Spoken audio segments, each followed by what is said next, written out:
What's up, writing workshop? I decided to create this video because I knew that I'd be out for part of my 8th hour class on this block day. I'm also hoping that this video might be helpful for those of you who maybe missed school anyway, and could just use a little bit of help in starting our grammar review packet as we think through how to prepare for the final exam in writing workshop. So you'll notice inside of today's lesson folder, there's just two documents we're going to take a look at today. One is grammar review packet, which I'll be handing out on paper in class. So if you don't have a paper copy of that packet, make sure you get one from me in my classroom. You'll also see ACT vocab questions guide. That's going to be important in just a little bit here. But let's take a look at the grammar review packet first. So this decently lengthy packet right here, 6 pages in length, is a review of the most important information regarding all of the grammatical rules we covered over the course of this semester. It goes from earliest to most recent. So notice that basic usage and a word choice are the first things on there. Those will be the ones that we cover inside of this video. But as we continue, just piece by piece over these next couple of weeks, as we get ready for the final exam, we'll also talk through commas, as I keep scrolling, semicolons, colons. I'll also add dashes in there. I actually kind of forgot to teach those earlier in this semester, but they're really simple. Apostrophes and quotation marks we'll cover again together at the same time. Comma splices, run-ons, fragments, sentence structure stuff. Verb tense, subject-verb agreement, pronoun case, pronoun antecedent agreement as the more recent things that we covered. Within this video, and really just in the classroom today over this block period, I only want to focus on the first 2 points of this grammar review. So to be clear, I'm going to open up a practice test that covers all of these concepts. I'll open that up in Schoology next week. It's a practice test that you can take over and over again as you prepare for the final. Your final grammar test will open up during finals week. I don't think I'll open it up as early as Monday of finals week. But I am thinking, or I should say, I am considering opening it up on Tuesday of finals week, just to be a little bit more flexible with when students can take that, but stay tuned for that info.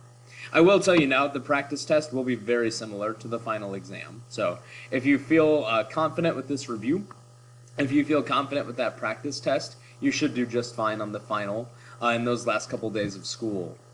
Again, within this video, I just want to start by talking through basic usage and word choice. This is going back to one of our first couple of lessons in writing workshop.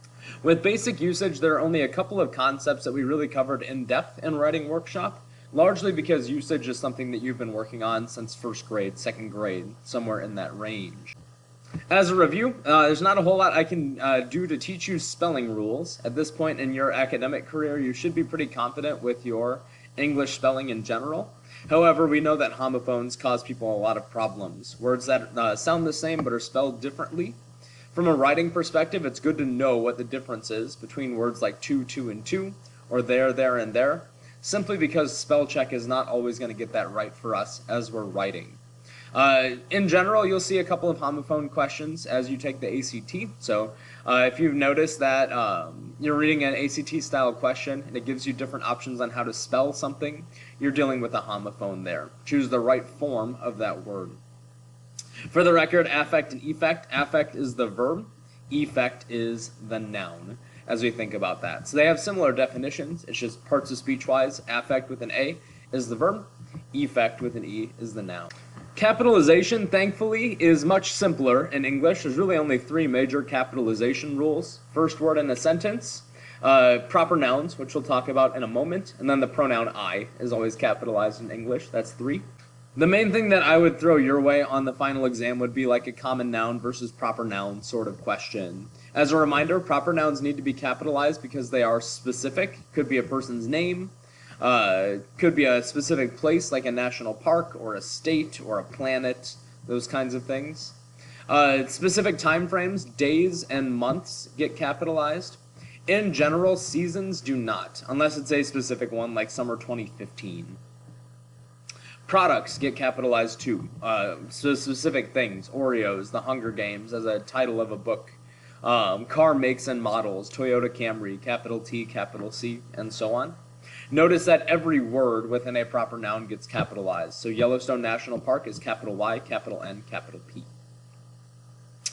The other basic usage thing we talked about earlier this semester are end marks. Every sentence must end with an end mark. You guys are pretty good about getting that part right.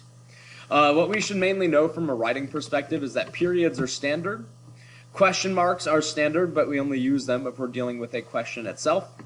Exclamation marks are really only used to show extreme emotion, and we would generally avoid those in writing an essay or anything formal. The bigger thing that I want to discuss within this video is word choice and vocabulary. We largely focused on word choice from a writing perspective, using clear, precise word choice in writing. We talked about that with nouns, verbs, adjectives, and adverbs especially. Just taking vague or unclear words, like the word thing is the most unclear noun in our language, and replacing it with clearer alternatives, right? So if I wanted to use the word thing in a sentence, I might actually want to use the word belongings, right?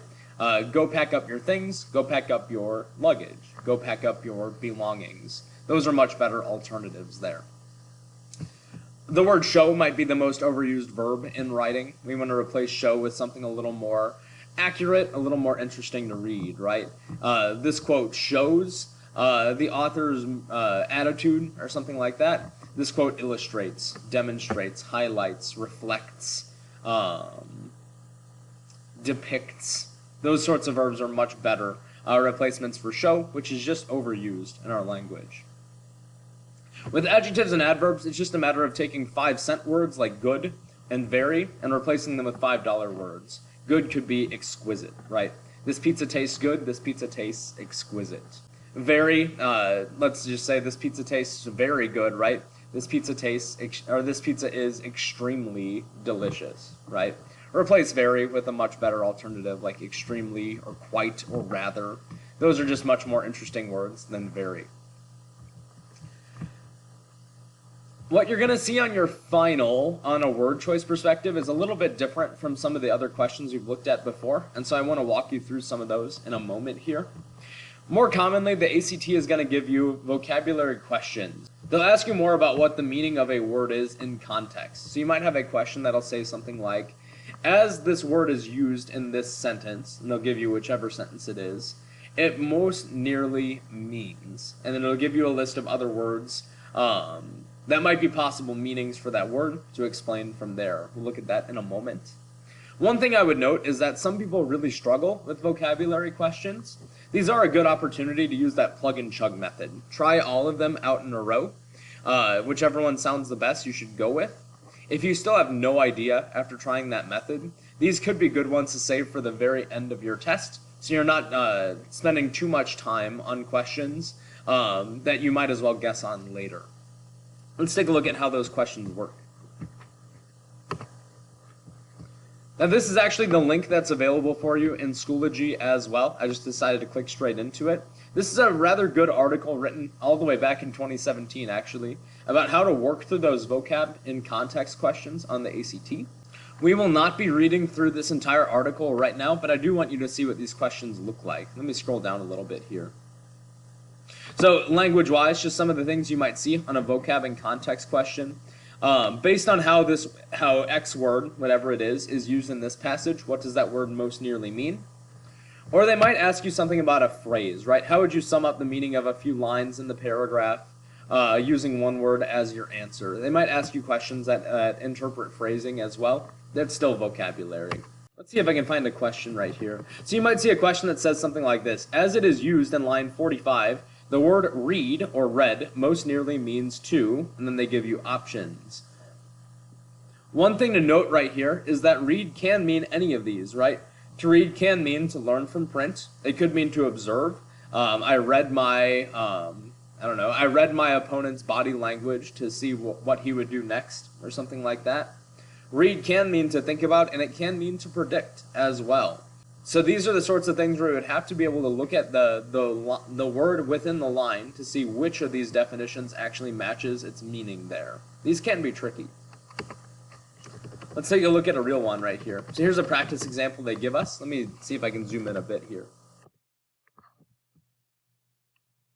One thing to note about this practice example A right here is some of these words are difficult. We don't have to understand every single one of them in order to figure out what it's asking in context. It says the lycanthropic virus story is really nailed down, says Giles. The epicenters that have been mapped over thousands of years are likely the spots where werewolves are concentrated. As it is used in this line, there's that phrase, concentrated, notice that this is italicized, that's just identifying which word they want us to focus on, most nearly means A, extracted, B, paid attention to, C, gathered together, or D, directed to one topic. One thing to note is that the word concentrate can mean any of these things.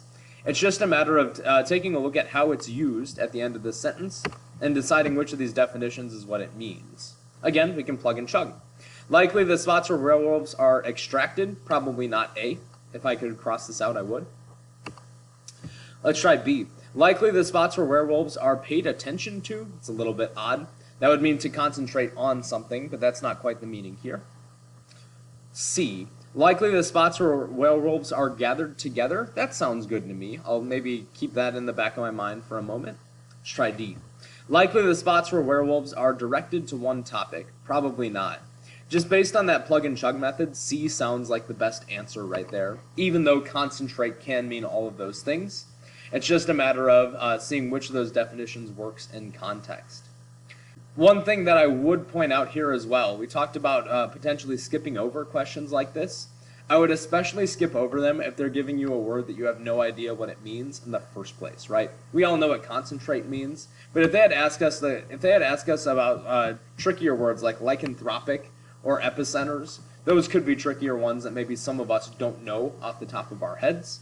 Those might be good words to save for the very end and just take guesses at the very end of the English section. Scrolling down a little more. Again, sometimes they can ask us about phrases as well. As it is used in line 30, the phrase something innate most nearly means. One thing that we can kind of note about this question is we all know what something means. The word they're really asking us about is innate right here. So as we take a look at that line, we can't see it right here. Just taking a look at that word innate and just drawing inferences based on what it means in context is going to give us the answer for that one. See if I can find another example for us here.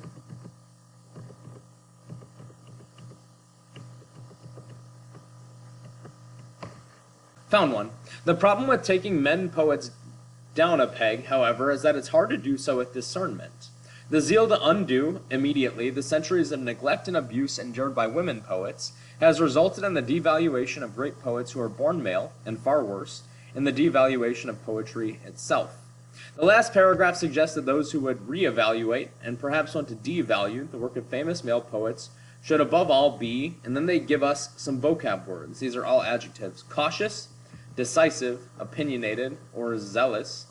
It's also important that we know what the word evaluate and devalue mean as well. So let's take a look at this. The last paragraph suggests we just have to take a look for vocab words that would relate with one of these adjectives. So even as I take a look at this question, it looks rather difficult. It takes quite a bit of reading and understanding words within the context itself to understand the proper question here. But I want us to take a look at the strategy this article gives. It says, if you know the definition of the word discernment, you have an easy shortcut to the answer. How should you do it? With caution or by being cautious, right? Discernment simply means making wise or careful decisions. If you know what discernment means, you can do that. However, and I love this suggestion, even if you don't know exactly what discernment means, the author goes to explain further in the rest of the paragraph. The author thinks that taking men poets down a peg too immediately or quickly is a problem, means people who should do it should be cautious. Using that clue, you could solve the question even if you don't know what discernment meant. Again, as we try to rule these things out, it's pretty easy to rule out opinionated and zealous. Those mean something similar, but between cautious and decisive can be tricky. We can at least whittle it down to a 50-50 guess if you're not certain what discernment means. This is an article that I would encourage you actually to take a read through on your own if these sorts of questions are difficult for you. I will mix a couple of individual word ones in on the final. questions that are more like the first one we looked at, right? Where it'll say, as it is used in this line, concentrated most nearly means, and they give you options. You will see a couple of these on your practice test and your final exam. Use the strategies that we talked about within this video in order to get those ones correct as you practice. I hope you guys have a fantastic rest of your day. I'll catch you guys soon for our next grammar review as we continue forward in our packet. Later.